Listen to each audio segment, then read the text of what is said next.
पाकिस्तान से cease fire के बीच भारतीय सशस्त्र बलों ने सरहद के अंदर आतंकियों के सफाई के लिए ऑपरेशन चलाया है। मंगलवार को जम्मू कश्मीर के सोपिया में सुरक्षा बलों का बड़े ऑपरेशन में 3 आतंकियों को मार गिराना एक बड़ी सफलता के तौर पर सामने आया है। ये आतंकी लश्कर तैयबा से जुड़े हुए थे। इनके नाम हैं अदनान शाफी डार, आमिर अहमद डार और शाहिद अहमद कुट्टी। ये सभी आतंकी लश्कर के संगठन टीआरएफ से जुड़े हुए थे। इनमें से एक आतंकी शाहिद अहमद कुट्टे लश्कर तैयबा के प्रॉक्सी ग्रुप टीआरएफ का बड़ा कमांडर था। जानकारी के मुताबिक शाहिद पिछले 3 से 4 सालों से कई आतंकी गतिविधियों में शामिल रहा था। मारे गए आतंकियों से AK-47 सहित कई हथियार बरामद हुए हैं। इससे पहले शोपिया में ही आज पहलगाम हमले में शामिल 3 पाकिस्तानी आतंकियों के पोस्टर जारी किए गए।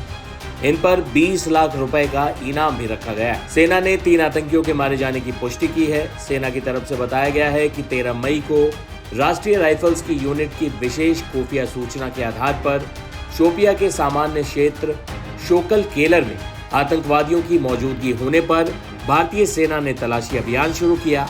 अभियान के दौरान आतंकवादियों ने भारी गोलीबारी शुरू कर दी, जिसके परिणाम स्वरूप 3 कट्टर आतंकवादी एनकाउंटर में मारे गए। बता दें कि इसमें से शाहिद अहमद कुट्टे एक मोस्ट वांटेड आतंकी था।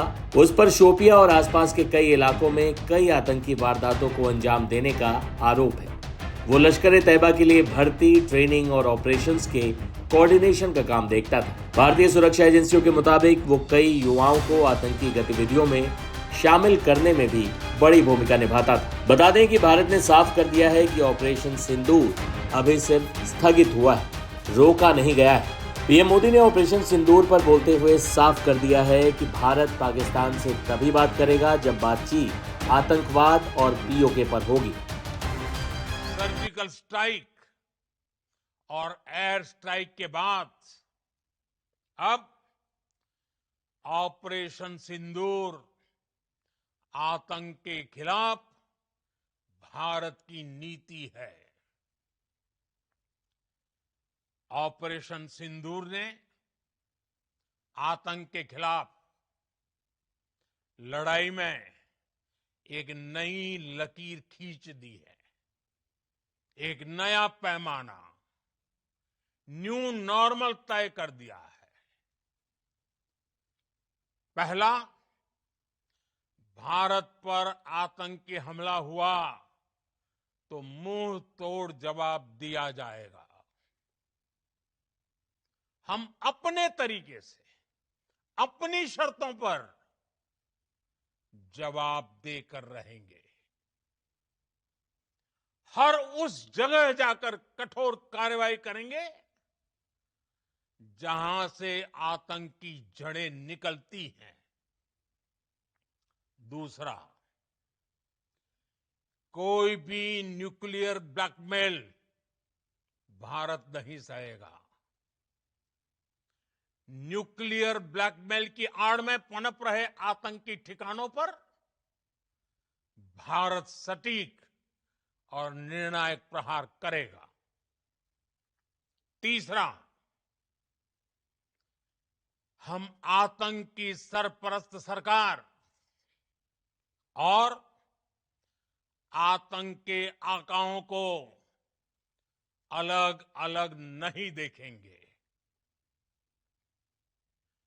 ऑपरेशन सिंदूर के दौरान दुनिया ने पाकिस्तान का वो घिनौना सच फिर देखा है,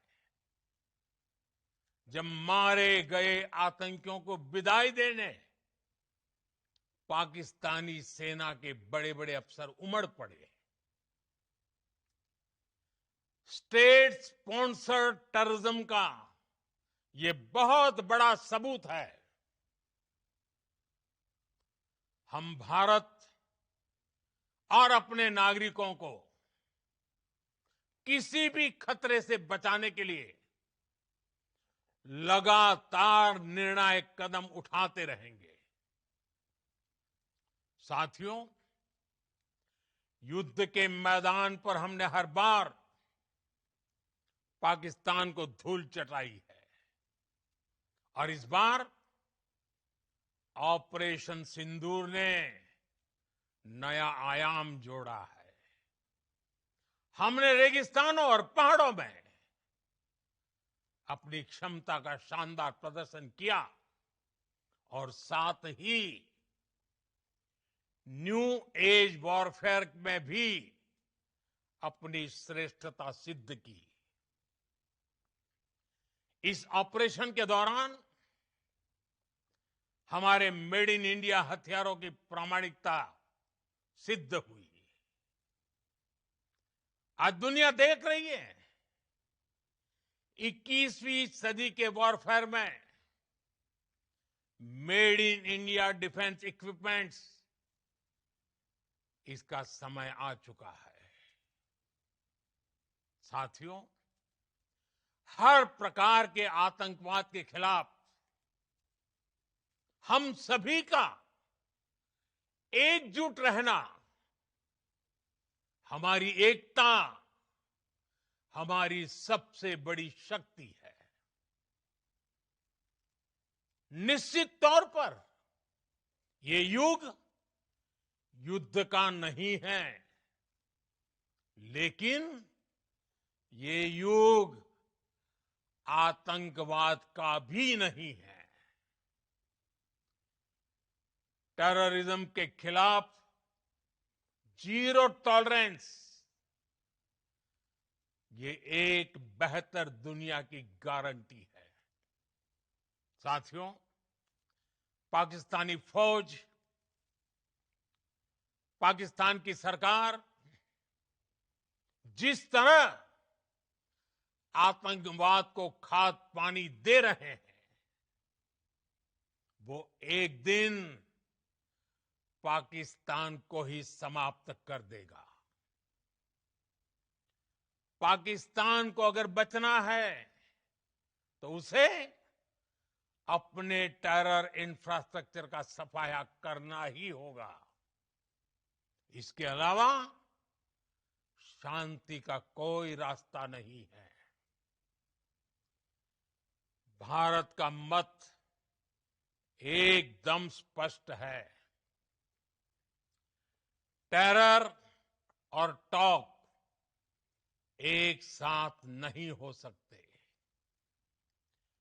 टेरर और ट्रेड एक साथ नहीं चल सकते, और पानी और खून भी एक साथ नहीं बह सकता। मैं आज विश्व समुदाय को भी कहूंगा, हमारी घोषित नीति रही है, अगर पाकिस्तान से बात होगी तो टेररिज्म पर ही होगी। अगर पाकिस्तान से बात होगी तो पाक ऑक्युपाइड कश्मीर, पीओके, उस पर ही होगी।